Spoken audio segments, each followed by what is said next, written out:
Hello students and welcome to the quick solution of All India Cast Test Series JEE Advanced 2019 TEST-6A Paper 1 Code-A&B Physics. Let's move to question number 1. In question number 1, 3 points A, B and C are on a straight horizontal line with equal distance between adjacent points. At time t equal to 0, all three start moving. Point A moves vertically upward with 10 meter per second and the point C moves vertically downwards with velocity varying with time as v equal to 2t meter per second where t is in second. If B moves vertically such that all of them always lie on a straight line, then time instant in second when B changes its direction of motion for the first time is. So let's analyze the situation. Suppose three particles A, B and C lie in a horizontal line where B is the midpoint of AC. So let the vertically distance moved by B is y in this direction. Then after time t, at this instant, A must be here and such that this A, B and C lie on a straight line. So the position of C is this, position of A is this and the position of B is this after time t. So the distance travelled by A is 10 into t and the distance travelled by C is integration 2t dt 0 to t, so that comes out to be t square. So if this separation is y, then we can say that this distance is 10t minus y and this separation must be equal to this separation because B is the midpoint. Because B is the midpoint of horizontal AC. So we can say that this must be equal to y plus t square. So from here we can say that 2y is equal to 10t minus t square. So if I differentiate this, then 2 times dy by dt comes out to be 10 minus 2t, where dy by dt represents the velocity of B. So if I substitute this dy by dt is equal to 0, then from here we get the value of t, that comes out to be 5. And if I check the sign of dy by dt, then it changes from positive to negative at t equal to 5. So we can say that at t equal to 5 seconds, the direction of velocity of B changes. So the correct answer for question number 1 is 5. Let's move to question number 2. In question number 2, in the system shown in figure, A and B are connected by a light massless rod. A is constrained to move along y-axis and B is constrained to move along x-axis. A starts from the point indicated in figure and moves in the negative y direction. If distance travelled by B is x meter when A has travelled distance of 21 meter along the direction indicated, then value of x is. So at t equal to 0, the position of A is this and the position of B is this. So at this moment I can find out what is the length of this rod. So since this is 12 and this is 9, so the length of the rod comes out to be 15 meter. So let L is equal to 15 meter. Now at the instant when A reaches to this position, then the length of the rod is 15 meter. So the point B is here. So in that case it has travelled in this direction a distance of 3 meter. Now the A has further travelled and it has travelled a distance of 21 meter from the initial position. So it means that finally the A has reaches to this position. In that case, the distance travelled by A here is 12 meter. So in that case, the position of B is here and the rod is like this. Then this separation is 9 meter. So the distance travelled by B in this direction is 6 meter. So as A has travelled from this position to this position, the B has travelled this distance. So we can say that the distance travelled by B is 9 meter. So the correct answer for question number 2 is 9. Let's move to question number 3. In question number 3, the uniform rod of mass m and length L is released from rest in the inverted vertical position. Neglecting friction and mass of roller, the acceleration of end A just after the system is released is found to be 8g by n. We have to find out the value of n. So let's analyze the situation.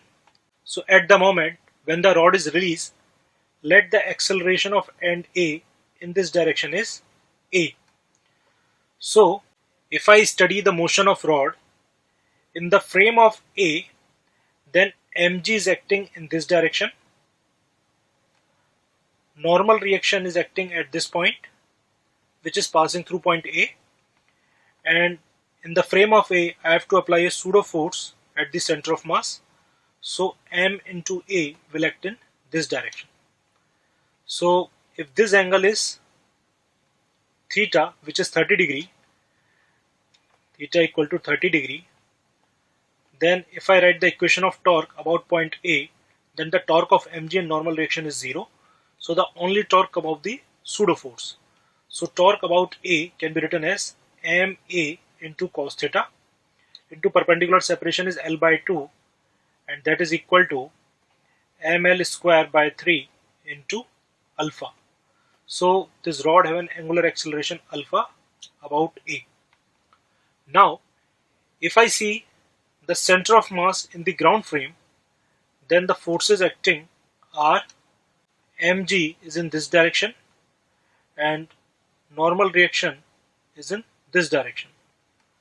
So if this is the inclined plane, then the component of the force which is parallel to inclined plane is this, which is mg into sine theta, as this angle is theta.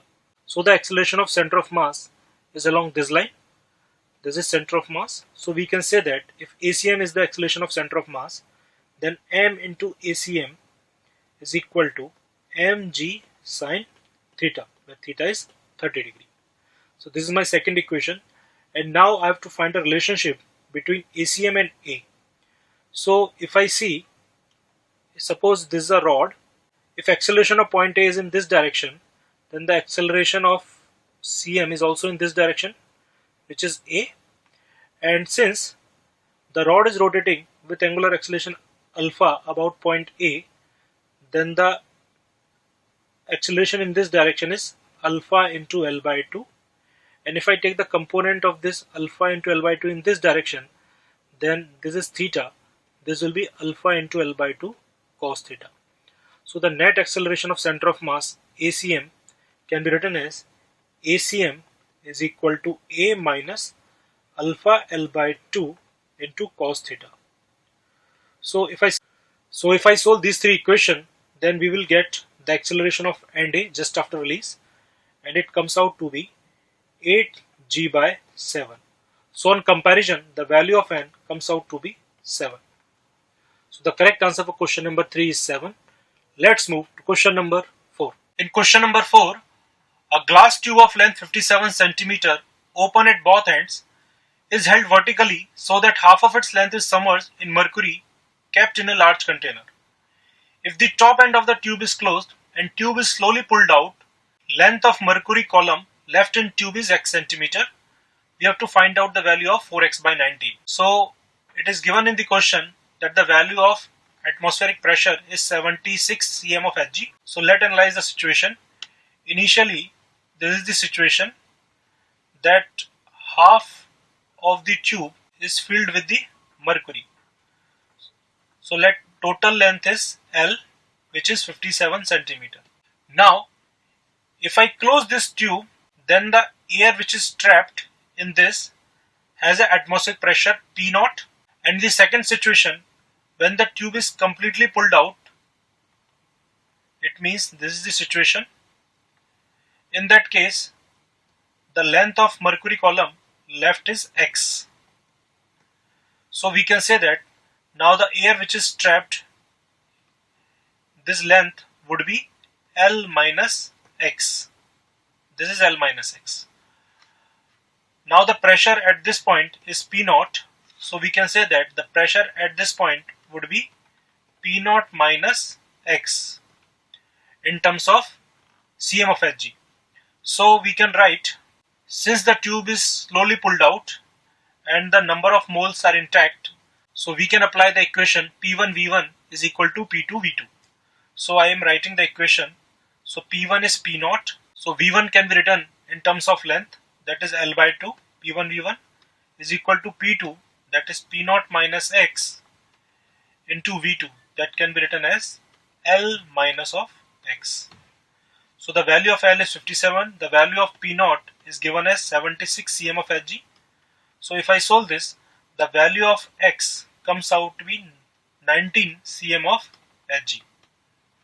So if I substitute this value in 4x by 19, so this comes out to be 4. So the correct answer for question number 4 is 4. Let's move to question number 5.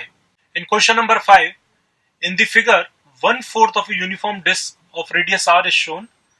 The distance of the center of mass of the quarter disk from the center O is given by under root n into r divided by 3 pi. Find the value of n by 4. So if I analyze the situation, suppose this is a half disk, uniform half disk, then we know that the center of mass of the uniform half disk is at a distance of 4r by 3 pi. Similarly, if I consider this half disk in this way, then this center of mass is at a distance of 4r by 3 pi from here. So in the case of the quarter disk, the center of mass lies at this position. So this is the position of the center of mass of the quarter disk.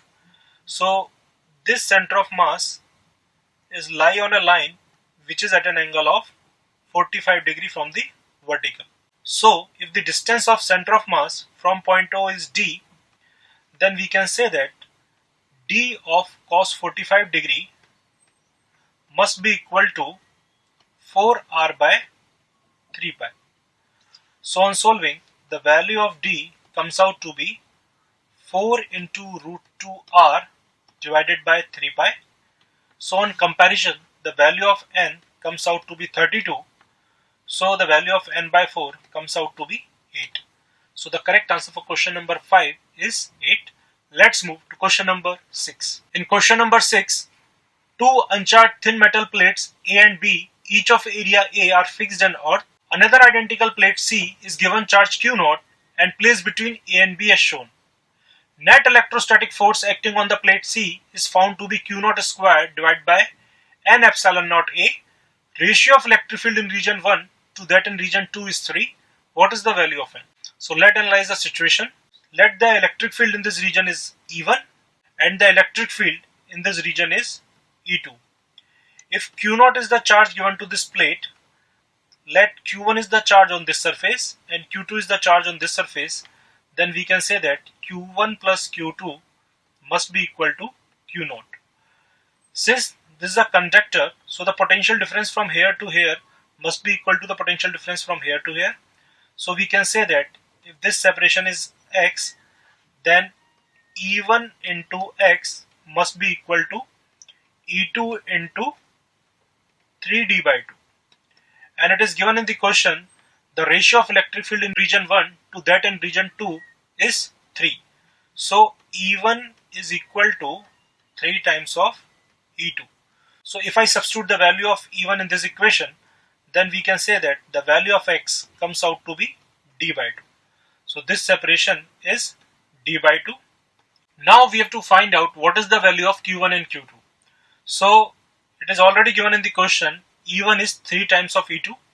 So the value of E1 can be written as Q1 divided by A divided by epsilon naught. So this is the value of E1. So that is equal to 3 times of E2. So Q2 by A divided by epsilon naught. So from here Q1 comes out to be 3 times of Q2. So on solving, the value of Q1 comes out to be 3 by 4 Q0 and the value of Q2 comes out to be Q0 by 4. Now we have to find out what is the electrostatic force experienced by the plate C. So due to this negative charge minus Q1, this force will experience force F1 in this direction, and due to the negative charge minus Q2, this plate will experience force F2 in this direction. So the net force F can be written as F1 minus F2. So F1 can be written as the electric field into charge. So the electric field at the location of charge Q1 can be written as, so the electric field due to plate A at the location of charge Q1 can be written as Q1 by A divided by 2 epsilon naught into Q1 minus Q2 by A divided by 2 epsilon naught into Q2. So if I substitute the value of Q1 and Q2 and solve, then it comes out to be Q0 square divided by 4 epsilon naught A. So on comparison, the value of N comes out to be 4. So the correct answer for question number 6 is 4. Let's move to question number 7. In question number 7, a thin converging lens of focal length 10 cm makes image of a moving point source of light. At the time the point source is crossing the optical axis at a distance of 40 by 3 cm from lens, velocity of image is found to be perpendicular to the velocity of point source. Angle made by velocity of object with optical axis at the time of crossing the axis is n degree. Then we have to find out what is the value of n by 10. So let's analyze the situation. Suppose this is a converging lens and the focal length of this converging lens is given as 10 cm. At some instant of time, when the object is crossing the optical axis, let the velocity is in this direction and it makes an angle theta with the optical axis. So at this moment, this separation is given as 40 by 3 centimeter. So the object is between F and 2F. So at that moment we can say that the image must be moving in this sense. So this is the sense of image. So if I find out what is this separation, image distance, then we can apply lens formula 1 upon V minus 1 upon U. So the value of U is minus 40 by 3 is equal to 1 by F, that is 1 by 10. So on solving, the value of V comes out to be plus 40 centimeter. Now the object distance is 40 by 3 and the image distance is 40 centimeter. So we can say that the magnification comes out to be 3. So it means that if the velocity of the object in this direction is Vx, then the velocity of image in this direction is 9Vx. If the velocity of the object in this direction is Vy, then the velocity of image in this direction is 3Vy. So if this angle is theta and this angle is phi, then it is given in the question that this velocity sense and this velocity sense makes an angle of 90 degree with each other. So we can say that theta plus phi is equal to 90 degree, or we can say that theta is equal to 90 degree minus phi. If I take tan on both sides, then tan theta is equal to tan of 90 minus phi, so it comes out to be cot of phi. If I find out what is the value of tan theta, then tan theta comes out to be Vy by Vx, and if I find out what is the value of tan phi, then it comes out to be 3Vy upon 9Vx, so Vy upon 3Vx.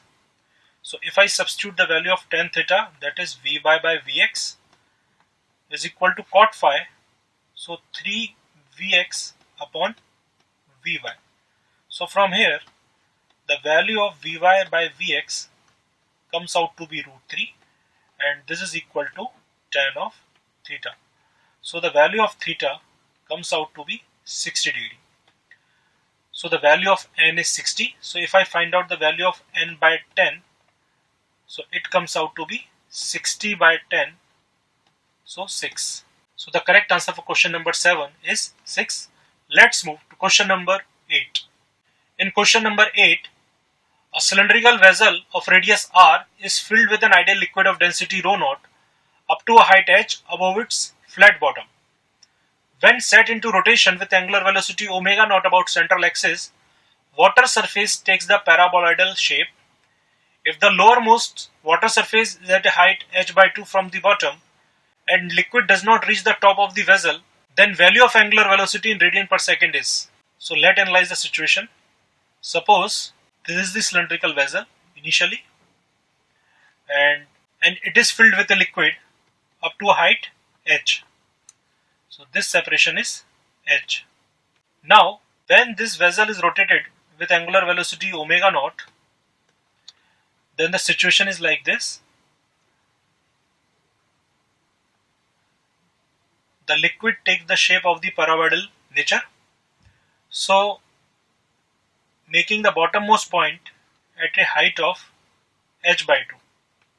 So in that situation we can say that the volume under paraboloid, this volume must be equal to the volume of the displaced liquid. So the volume of the displaced liquid is pi r square into h by 2, and that must be equal to volume under paraboloid. So that can be written as, suppose if I consider some point on this having coordinate x comma y, then this separation is x. Suppose I am taking a small element in the direction of x as dx, then this height is y. So we know that the equation of this surface can be written as y is equal to omega naught square x square by 2g. So we can write this volume as 2 pi x into dx. So this is the volume of this element into this y, and if I integrate this volume from 0 to r, then it is the volume under paraboloid. So when I substitute the value of y from here, on substituting the value of y in this equation, on solving, we will get the value of omega naught is equal to under root of 2gh by r square. So on further solving, so on substituting the data, 2 into g, that is 10, into h is 1 divided by r square. So the value of r square is 0.8. So on further solving, it comes out to be 5 radian per second. So the correct answer for question number 8 is 5. Let's move to question number